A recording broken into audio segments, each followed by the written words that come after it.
Available है 2500 रुपए cash या फिर 520 रुपए कैश डाउन पेमेंट, जिसको फॉलो करेंगी 4 इक्वल मंथली इंस्टॉलमेंट।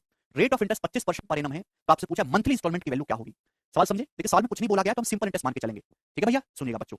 अगर आपको एक वस्तु खरीदनी है तो या तो 2500 रुपए कैश पेमेंट करो, या फिर ये मेरे दोस्तों 2500 रुपए की वस्तु है, या फिर दूसरा तरीका कि 520 रुपए कैश डाउन पेमेंट कर लो और बाकी की किस्त बनवा लो। तो 2500 में से बच्चों 520 आप घटा लीजिए, तो कितना होगा मेरे प्यारे भाई? ये आ जाएगा आपका 1980 रुपए। तो 1980 रुपए की मेरे दोस्तों क्या करेंगे आप? किस्त बनवा लेंगे 1980 रुपए की। क्लियर है? आप बोलोगे हाँ जी सर बिल्कुल, इतने पैसे की आप किस्त बनवा लेंगे, टुकड़ों में जमा करेंगे। और आप जमा करोगे मेरे दोस्तों 4 महीनों में, 4 मासिक में, 4 मंथ में आप मेरे दोस्तों जमा करोगे, 4 मंथली किस्त बनवाओगे।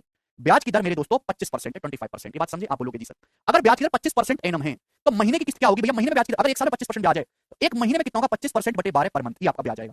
ब्याज अगर एक साल में 25% है तो पर मंथ कितना ब्याज होगा? 25 बटे 12। 25% 1/4 है, ये 12 भी आ रहा है 1/48। तो ब्याज की जो दर है वो पर मंथ 1/48 है। 1/48 है मेरे दोस्तों ब्याज की दर पर मंथ। सुनना मेरी बात को ध्यान से, पर मंथ जो ब्याज है आपका 1/48 है। मतलब क्या हुआ मेरे दोस्तों? इसका मतलब ये हुआ कि अगर 48 रुपए आपका मेरे दोस्तों प्रिंसिपल है तो उस पे एक मंथ का जो ब्याज है वो 1 है ना। डाटा अगर देखो 25/12 तो बहुत टिपिकल रेट है ना, तो इसको फ्रैक्शन में कन्वर्ट करना आसान है। 1/48 तो 48 रुपए का अगर आपका प्रिंसिपल है तो एक मंथ का ब्याज 1 होगा। ये मतलब है बच्चों इस बात का। अच्छा मेरे दोस्तों इस सवाल में ड्यू डेप्ट नहीं दिया गया है। बढ़िया सवाल है। तो पहले आपको यहां से ड्यू डेप्ट निकालना होगा। 2500 रुपए की वस्तु थी, आपने 520 कैश डाउन पेमेंट कर लिया, 1980 रुपए का आपके 1980 रुपए का आपने कर्जा लिया। लाला जी 4 महीने, अरे 2500 में से 520 घटाओगे तो यही तो आएगा। हद गधा बालक हो यार। चलिए 4 महीने बाद आपने कर्जा 1980 रुपए का लिया है, मुझे बताओ 4 महीने बाद ये कितना हो जाएगा आपका कर्जा? 4 महीने बाद अमाउंट क्या हो जाएगा ये बताओ बच्चों, कितना अमाउंट हो जाएगा 4 महीने बाद? कर्जा आपने 1980 रुपए का लिया है, लेकिन 4 महीने बाद हो कितना जाएगा?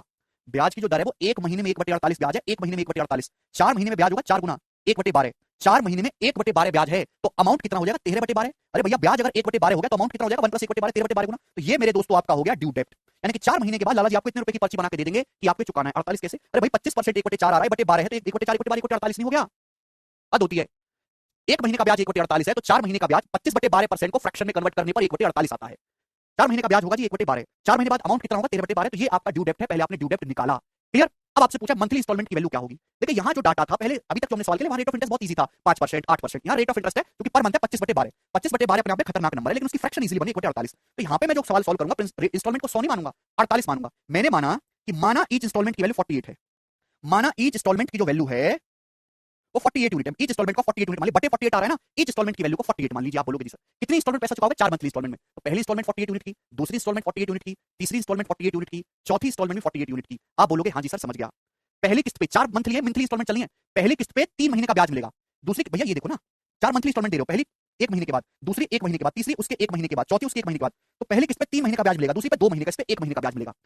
ब्याज की जो दर है 25/12% पर मंथ है, यानी कि 1/48। 48 पर 1 महीने का ब्याज 1 है, 1 महीने का ब्याज 1 है तो 3 महीने का ब्याज कितना होगा? 3 होगा। 2 महीने का ब्याज कितना होगा? 2 होगा। इस पे 1 महीने का ब्याज 1 होगा। चौथी किस्त पे कोई ब्याज नहीं मिलेगा, 0 ब्याज आपको मिलेगा, 0। आप बोलोगे जी सर बिल्कुल सही। हाँ जी रजत, रेट ऑफ इंटरेस्ट की परिभाषा पढ़ के आओ, शुरू से आप देखो सीआईएसआई के पहला लेक्चर।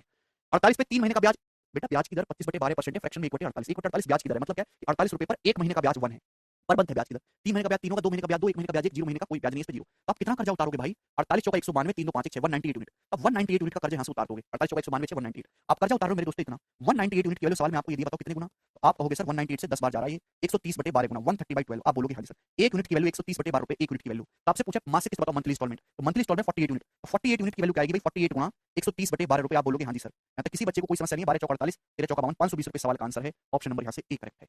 100 मान के करेंगे क्योंकि 100 मान के इसलिए नहीं कर रहे हैं क्योंकि यहाँ से कैलकुलेशन कॉम्प्लेक्स हो जाएगी।